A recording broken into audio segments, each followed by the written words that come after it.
is confiscation. So wherever in this order that you read the word allocation, you must first assume confiscation takes place, and then once the government has those resources, food, tractors, livestock, energy, water, labor, metals, you name it, then they reallocate it based on their priorities. And we'll talk about their priorities as we continue this, John. Well, that's an important point you're making. Very important, Mike, as you're saying. How are you going to allocate something unless it's already under your control? Which essentially means you own it because you can do whatever you want with it. So this idea, they like to use this word allocation. It's sort of gives you the sense of, oh, we know what we're doing and we're planning and we're putting some over here and putting some over there, all in the best interest, of course, of you, the people. That's all we have in mind, right? Yeah. Yeah, it's really a centrally planned economy. I mean, that's what it comes down to. It is really a communist-style takeover of all private property across America. And when they get into food, specifically in this executive order, they named food, farms, fertilizer, livestock, tractors, all of this food production equipment. And then in another section, they define what is a food resource. And here it is, quote, right from the whitehouse.gov document. Food resources means all commodities and products or complements to such commodities or products that are capable of being ingested by either human beings or animals. Hold on, Mike. Hold that thought. We got to go to a break here. This is Jon Rappoport sitting in for Alex Jones. I'd seen the longevity. Rappoport back sitting in for Alex Jones on the Alex Jones Show.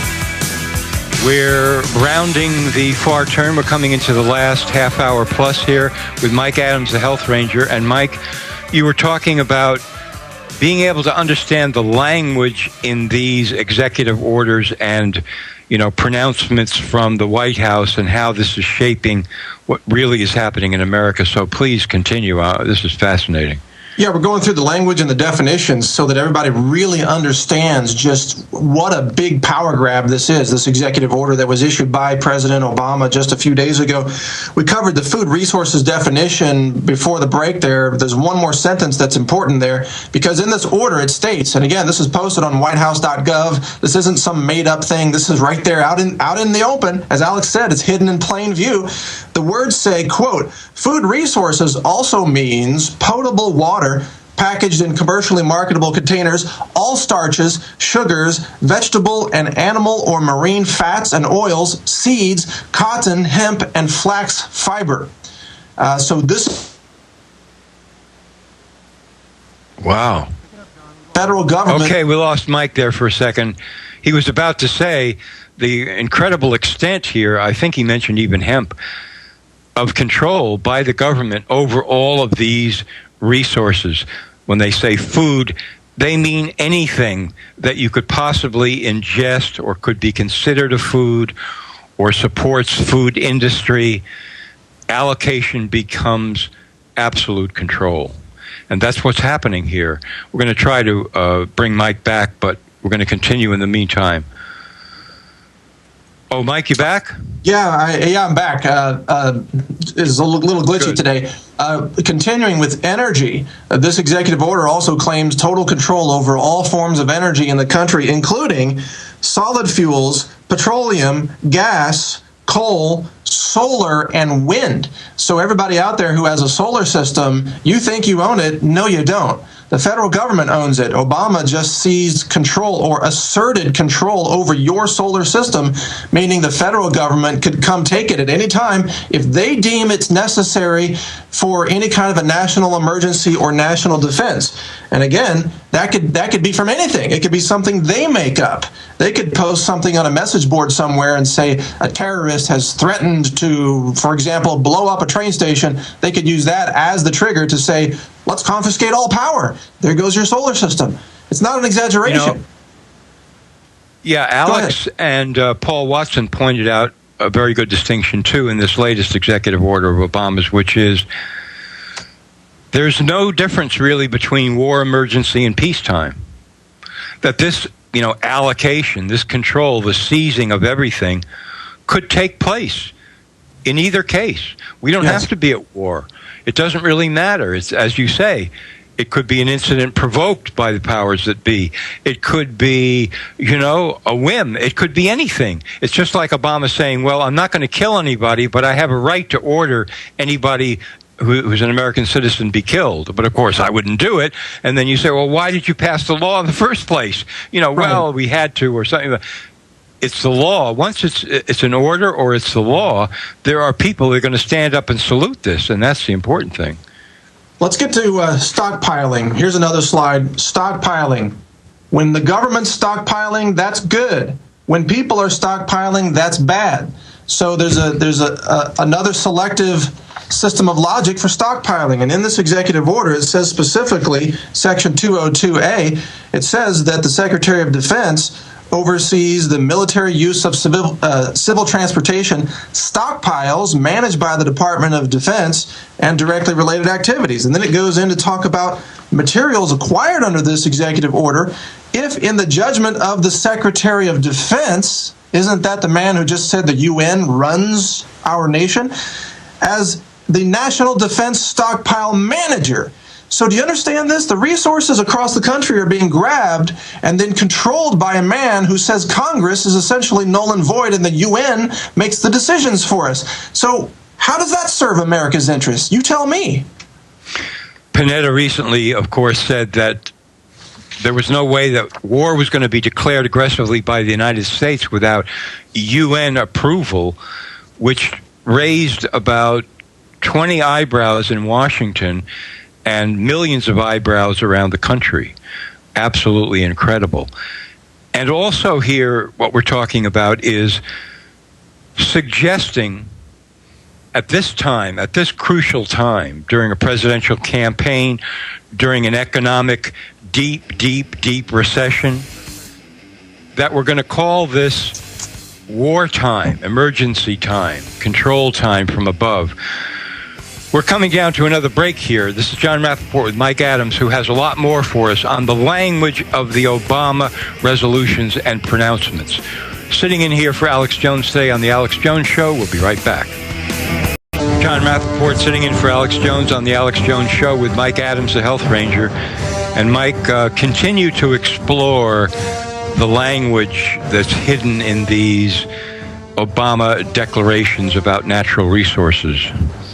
Sure. Well, one of the most often used strategies of tyrants is to pass laws and regulations that are sufficiently vague to allow them to interpret it in any way they want down the road. And then they can claim, well, that's the law. Just like Hitler said, well, that's the law. We're gonna kill all these Jewish prisoners, and we're going to invade these countries, and that's the law. Well, as Alex often mentions, just because it's the law doesn't make it right. It doesn't make it just. It doesn't make it moral or ethical. So we have all these violations of law going on, and they're all being, quote, made official by words on a piece of paper that really don't mean anything. And one of the key concepts in this executive order is this one, the continuity of government, but never the continuity of liberty. Now think about this. If you look at the language of this act, this order, everything about it, and most of what the federal government talks about today is protecting the continuity of government, protecting government with stockpiles of weapons, ammo, communications, food, water, medical gear in caves, all across the country. Well, at least in certain strategic areas, I should say. But there's never talk about the continuity of liberty. There's never talk about how do we protect the people. There's never talk about maybe the people should stockpile something. In fact, it's the opposite, John. They say that when people stockpile supplies, they might be terrorists. So wait a minute. This is fantastic, Mike, that you brought this up. This distinction between different views of stockpile. Because I'm a reporter, I can suddenly whisk back through hundreds of stories that I've read in my life. So-and-so was arrested and accused of stockpiling, right? Right. Stockpiling this or that. Oh, we got to watch out for this guy. He's stockpiling food.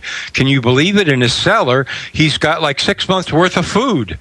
Oh, my God. But on the other hand, the government is stockpiling weapons, is stockpiling reserves of oil, whatever the government stockpiles, we automatically salute it.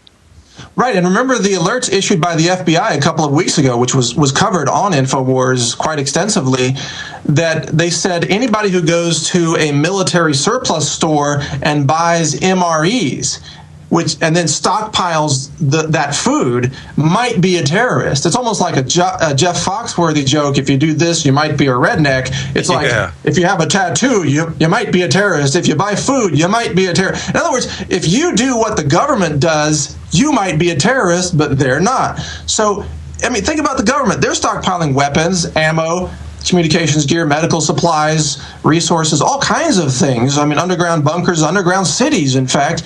But if you have more than 3 days worth of food in your pantry, you're suspect? Give me a break.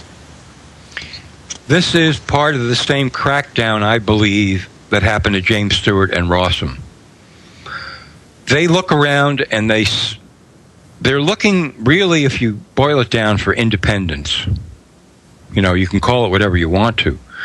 This guy's thinking for himself. He's got, 3 weeks worth of food in his house. Uh-oh. That's right. This guy's selling raw milk. He's out of control. He's out of our control. Uh-oh. He's thinking for himself. We got to stomp on this guy's head. This is almost like saying to me, the free market is a joke. That's what they're saying. It's a complete joke. We're not going to stand for the free market. This guy has a club in L.A., and he's got people that are willing to pick up milk from a farm, and they're part of the club. We're not going to allow that to happen. This is too free market. We want top-down control. Every bottle of milk has to be pasteurized. That's true. The government wants to create victimization. They want people to be helpless and dependent because that gives government the justification for existence. And I've got one more paragraph to mention from this executive order, but I want to also say, John, I hope you and I can get into some positive solutions. We always talk about the problems, and I know we've also got great ideas on solutions. So let's think about what we can give listeners today on how they can stand up against this and take back their freedom and take back their liberty and take back their sovereignty as individual citizens of this great nation. But here's the section I want to read. And also, this is section 804C. This is the last paragraph of the executive order right before Obama's name signing the order. It says, listen to this, this order is not intended to and does not create any right or benefit enforceable at law, blah, blah, blah, blah, blah, to agents or employees or any other person. In other words, it's saying that even though we, the government, are confiscating everything across the country, it does not give you, the people, any right or any benefit to any of those resources that have been confiscated.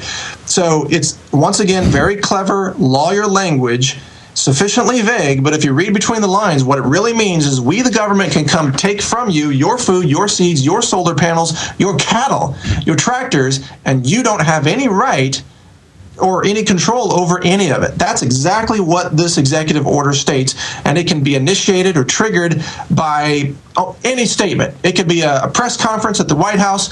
We're now in a state of emergency, and we can't tell you why because that's a national security secret, but we are. Trust us, we're the government. You see how that works, John? Yeah, do I see how it works? I mean, I've known people that have had their computers confiscated by the cops or DAs, and trying to get those suckers back, a week, a month, a year, sometimes they never, we don't know where it is, it's lost in the system. So can you imagine this idea, when you say confiscation, they mean confiscation. In other words, you guys back there, I don't know, it seemed like 4 or 5 years ago, you took all my farm equipment. You remember that? When we had that storm? Oh yeah, I seem to remember that. Well, I'd like it back if you don't mind. Gee, we don't know where that is. We think it might be in Argentina now, Yeah, exactly. I actually have an interview on the record with a Central Texas farmer who said on camera, on the record, that FEMA was calling the farms. This was following Hurricane Katrina. FEMA was calling all the farms and inventorying all their crops, all their seeds, and all their equipment, asking what they had. And he told me that the farmers complied, and they gave them the list. And I said, well, wait a minute. Don't you realize FEMA's building a database of all the food you have, even